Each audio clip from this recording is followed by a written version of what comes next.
નમસ્કાર દર્શક મિત્રો, જીટીપીએલની ગુજરાતી ચેનલના સર્જક સાથે સંવાદમાં આપનું સ્વાગત છે. દર્શક મિત્રો, સર્જક સાથે સંવાદમાં આપ અનેક રંગોથી રંગાયા છો, અનેક સર્જકો સાથે આપણે રૂબરૂ થયા છીએ, અનેક પ્રકારમાં કામ કરતા સર્જકો સાથે આપે રૂબરૂ થવાની ઘટનાનો આનંદ લીધો છે. અનેક શિલ્પકારો, કવિ, લેખકો, કવિયત્રી બહેનો અને જૂની રંગભૂમિના કલાકારો, મ્યુઝિક કમ્પોઝરો, ગાયક કલાકારો, આ બધા જ બહોળી વ્યાખ્યા જે સર્જકની કરી શકાય એમાં આપણે બધાની સાથે વાત કરીને આપની સાથે રૂબરૂ કરાવ્યા છે. આજે એક એવા જ એક અનોખા સર્જક સાથે આપણે રૂબરૂ થવું છે. જીટીપીએલ પરિવાર વતીને આપ સૌ દર્શક મિત્રો વતી સ્ટુડિયોમાં એમનું સ્વાગત કરીએ. નમસ્કાર શરદ. નમસ્કાર. દર્શક મિત્રો, આ શરદ જોશી સાહેબ છે. ગુજરાતમાં હિન્દી મીડિયમ કોલેજની પ્રથમવાર સ્થાપના આમના પરિવાર થકી થઈ. મુખ્ય રાષ્ટ્રભાષા હિન્દી માટે અથાગ કામ કરે છે અને હિન્દી મીડિયમ, હિન્દી કઈ રીતે ફૂલે ફાલે અને કઈ રીતે એનો પ્રચાર થાય, પ્રસાર થાય, એ કામમાં એમની આખી રાષ્ટ્રભાષા માટે જે એમનું પરિવાર જે કામ કરી રહ્યું છે, ખરેખર આનંદ સાથે ગૌરવ લેવાય એવી ઘટના છે અમદાવાદમાં. આપણે એમની સાથે વાતચીત કરવી છે. શરદ સર, નમસ્કાર છે, સ્ટુડિયોમાં સ્વાગત છે. પ્રથમ પ્રશ્ન આપને એ થાય કે આપનો જન્મ મેટ્રો અમદાવાદમાં જ? હાજી હાજી. સર, મૂળ વતન કયું ને અમદાવાદમાં આવવાનું કઈ રીતે થયું પરિવાર સાથે? આપના દાદા આવ્યા, એ થોડીક વાત કરવી છે. આ અમારું મૂળ વતન ખરેખર બાબડા ગામ છે. હા, જ્યાં ઉમાશંકર જોશીનો જન્મ છે. એ બાબડા ગામના અમે ઓરિજિનલ વતની હતા. ઓકે, એટલે ગુજરાતના જ આપ? ગુજરાતના. હાજી હાજી. પણ વર્ષો પહેલા, લગભગ 250 વર્ષ પહેલા, દાદાના દાદા એ દત્તક કુશલગઢ ગામમાં ગયા. એમપી? કુશલગઢ ગામ એટલે રાજસ્થાનની અંદર, વાસવાડા ડિસ્ટ્રિક્ટની અંદર કુશલગઢ કરીને પેલું કૌશલગઢ છે. હા, કુશલગઢ. હા, ત્યાં ગાળ એ ગયેલા અને ત્યાંથી એ સંબંધ અમારો કુશલગઢ સાથે રહ્યો. બરાબર. વર્ષો સુધી કુશલગઢ દાદા રહ્યા, એમના પિતાજી પણ રહ્યા અને દાદાના પણ દાદા ત્યાં રહ્યા. હાજી હાજી હાજી. કોઈને કોઈ કારણસર દેશની પરિસ્થિતિ બદલાતી ચાલી, સ્વતંત્રતાની વાત ચાલી અને દાદાજીને એવું થયા કરતું હતું કે હવે કુશલગઢ ગામમાં કુઠિત વાતાવરણમાં નથી રહેવું, થોડું બહાર આવવું છે. હાજી હાજી હાજી. એટલે એ 1925માં એ કુશલગઢથી અમદાવાદ આવ્યા. હાજી હાજી હાજી હાજી. અને અમદાવાદમાં એ સ્થાયી થયા. હાજી હાજી હાજી. અને 1927માં એમને હિન્દીનો પ્રચારનું કામ શરૂ કર્યું. હાજી, દાદાજીએ શરૂ કર્યું. કથા આનંદ થાય છે કે એમને શરૂઆત કરી ત્યારે હિન્દીની પરીક્ષામાં 3 જ વિદ્યાર્થી બેઠાયેલા. હાજી હાજી. અને 3 વિદ્યાર્થીથી શ્રી ગણેશ થયા. હાજી હાજી. અને એ ચાલતું આજ સુધી લગભગ 98 વર્ષથી અમારું પરિવાર હિન્દી સાથે આ રીતે જોડાયેલું છે. હાજી હાજી. સરસ સર, પ્રાથમિક શિક્ષણ ક્યાં લીધું અને માધ્યમિક ક્યાં અને કુલ કેટલું ભણ્યા આપ? હા, એટલે મારું શિક્ષણની જો વાત કરું તો મારું પ્રાથમિકથી 11મા સુધીનું શિક્ષણ અમદાવાદમાં બંગલ વિદ્યાલય સ્કૂલ છે, ત્યાં આગળ લીધું. ત્યાર પછી કોલેજ જે મેં કરી, બીકોમ સુધીનો અભ્યાસ એ નવ ગુજરાત વાણિજ્ય મહાવિદ્યાલયમાં કર્યો. અને ત્યાર પછી LLBનો જે અભ્યાસ કર્યો એ GLS લો કોલેજમાંથી અભ્યાસ કર્યો. બરાબર. સરસ સર, બીજી એક રાષ્ટ્રભાષા સાથે તો જોડાયેલા ખરા જ, પાછું તમારા પરિવારમાં વકીલાતનો વ્યવસાય પણ વર્ષોથી થતો આવ્યો છે. તમે દીકરા પણ વકીલાતમાં, આખું ફેમિલી, તો એ થોડીક વાત. વકીલાતના વ્યવસાયમાં મારા પિતાજી પોતે વકીલ હતા.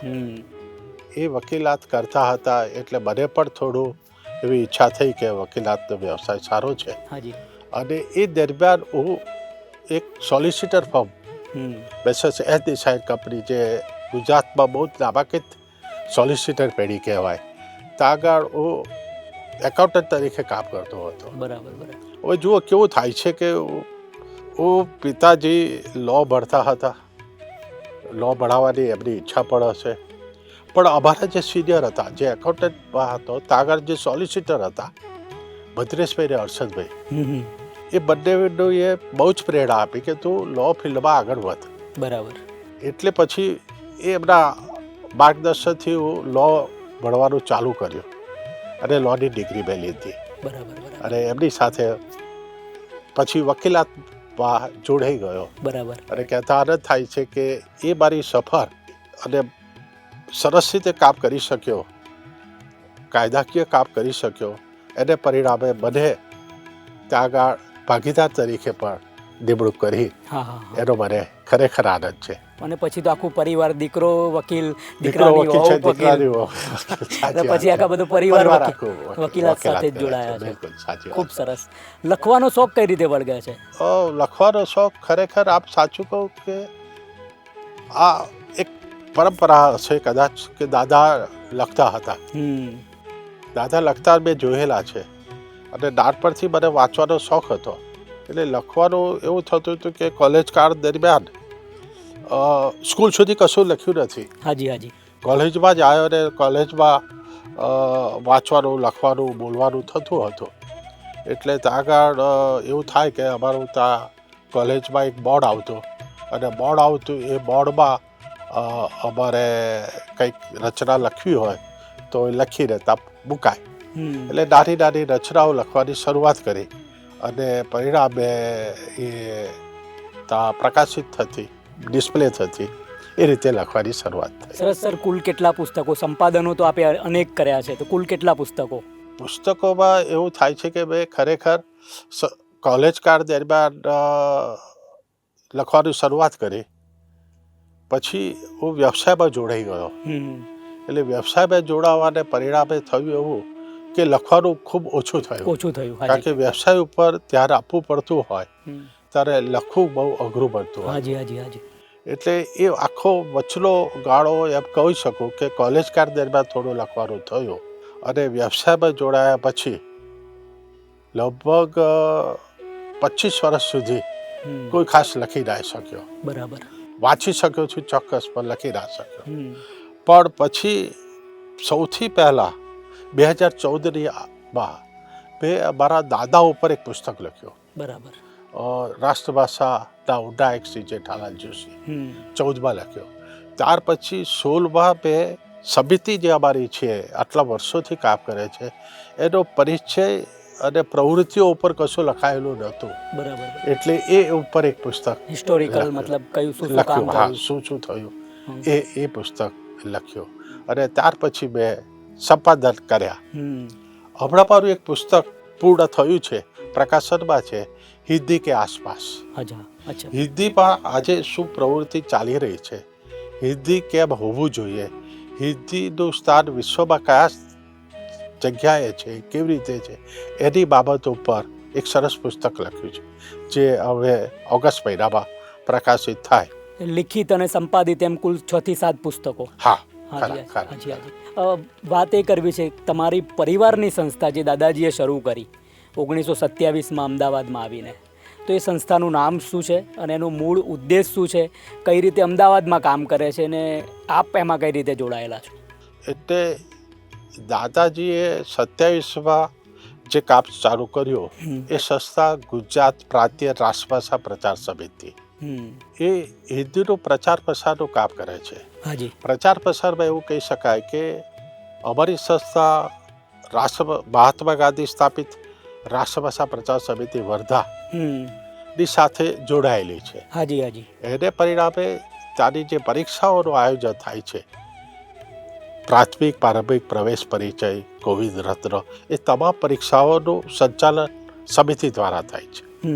હિન્દીના પ્રચાર પ્રસાર માટે રાષ્ટ્રીય સંગોષ્ઠી, રાષ્ટ્રીય પરિસંવાદ, કવિ સંમેલનો, એવા કાર્યક્રમો, રાષ્ટ્રીય સંગોષ્ઠીના કાર્યક્રમો, શિબિરોના કાર્યક્રમો, એવા બધા જુદા જુદા કાર્યક્રમો. સંસ્થાનું નામ શું છે સાહેબ? ગુજરાત પ્રાંતીય રાષ્ટ્રભાષા પ્રચાર સમિતિ. ઓકે, સરસ. સર, ગુજરાત વિદ્યાપીઠમાં ગાંધીજી દ્વારા અને ત્યાં વિનીત પરીક્ષા, હિન્દી 1, 2, તો આ બધામાં તમારી દ્વારા લેવાતી પરીક્ષા ને પેલી એ જુદી છે?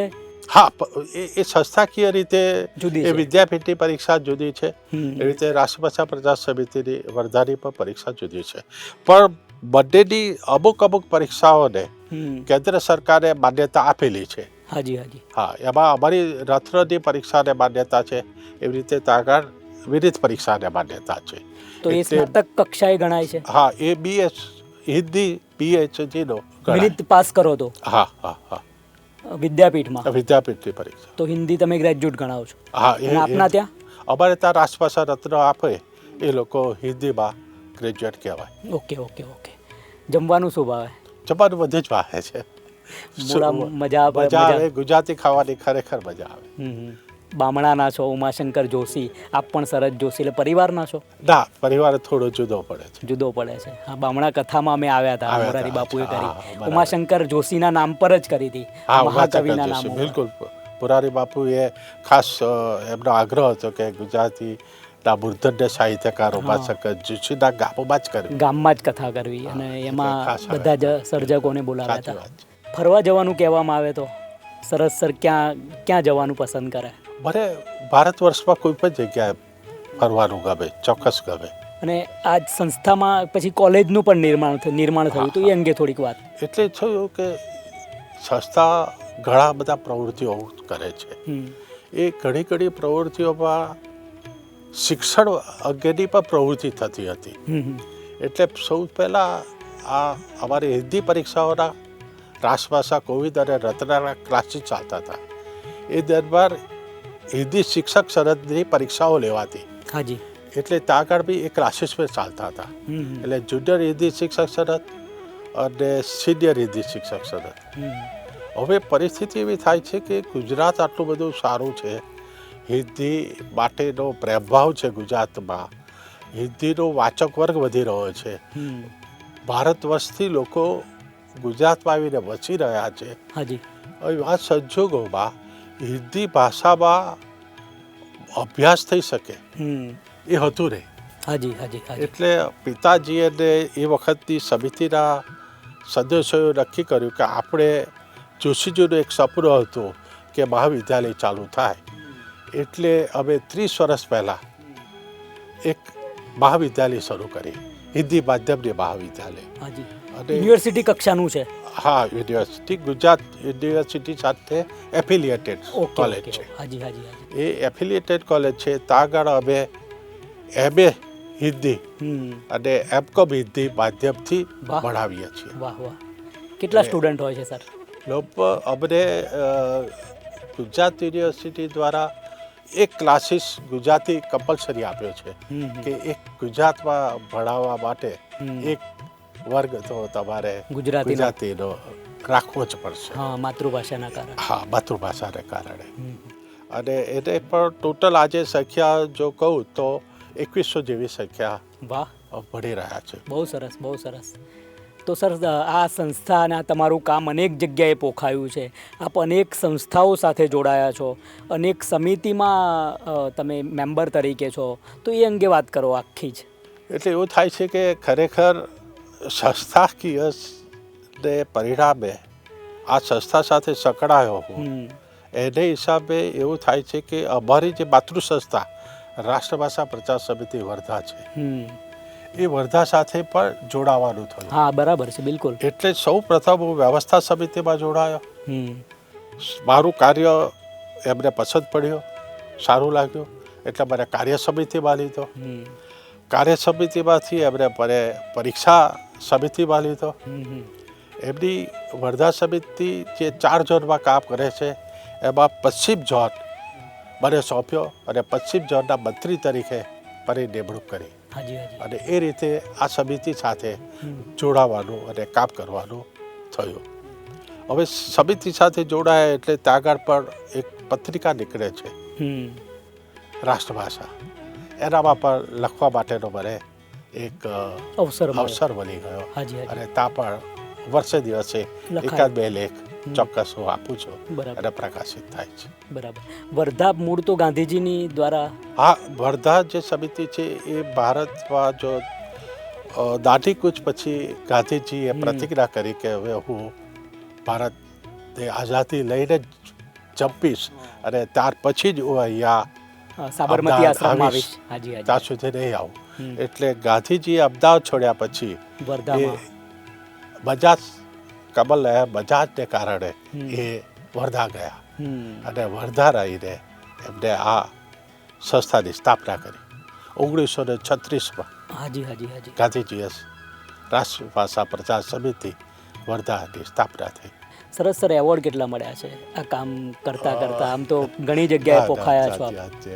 એટલે એવું થાય છે કે સાચું કહું તો આ સન્માન જે મળ્યા છે એ હિન્દીને મળ્યા છે. હિન્દી, ક્યાં બાત. હિન્દીને કારણે મને મળ્યા છે. હાજી હાજી હાજી. મને લગભગ 10 જેટલા પુરસ્કાર જુદી જુદી સંસ્થાઓ દ્વારા મળ્યા છે. હાજી હાજી. એમાં સાહિત્ય સંમેલન પ્રયાગ દ્વારા મળ્યું છે, સંમેલન સન્માન. મને સાહિત્ય સંમેલન દ્વારા 2 વાર પુરસ્કાર મળ્યા. એક 2015માં મળ્યું સંમેલન સન્માન, 2025માં પણ સંમેલન સન્માન વિશેષ રૂપે આપવામાં આવ્યું. હાજી હાજી. એવી રીતે રાષ્ટ્રભાષા પ્રચાર સમિતિ વર્ધા દ્વારા પણ સન્માન થયું છે મારું. હાજી. એવી રીતે બીજી જુદી જુદી સંસ્થાઓ દ્વારા, અમદાવાદની સંસ્થા, વલ્લભ વિદ્યાનગરની સંસ્થા, એ રીતે સન્માન થયા. ભવિષ્યનો શું પ્લાન છે? ભવિષ્યનો પ્લાન જો કહીએ તો એવું થાય કે હિન્દીને જે સ્થાન મળવું જોઈએ એ મળ્યું નથી. ક્યાં પ્રોબ્લેમ થાય છે? સાઉથમાં? સાઉથમાં થાય છે એવું નથી. સાઉથમાં તો ઉપરથી એવું લાગે છે કે ધીમે ધીમે સાઉથમાં પ્રચાર વધતો ચાલે છે. હિન્દી માટેનું માન સન્માન વધતું ચાલે છે. સ્વીકાર્ય છે એમને? હા, સ્વીકાર્ય છે, ચોક્કસ સ્વીકાર્ય. અને આનંદ છે આજે કે હું છેલ્લા 10 વર્ષથી વાહ સંપાદકીય લખું છું. વાહ, સરસ સર. પ્રશ્ન તો ત્યાં જ રહ્યો, ફેમિલીમાં કોણ કોણ છે?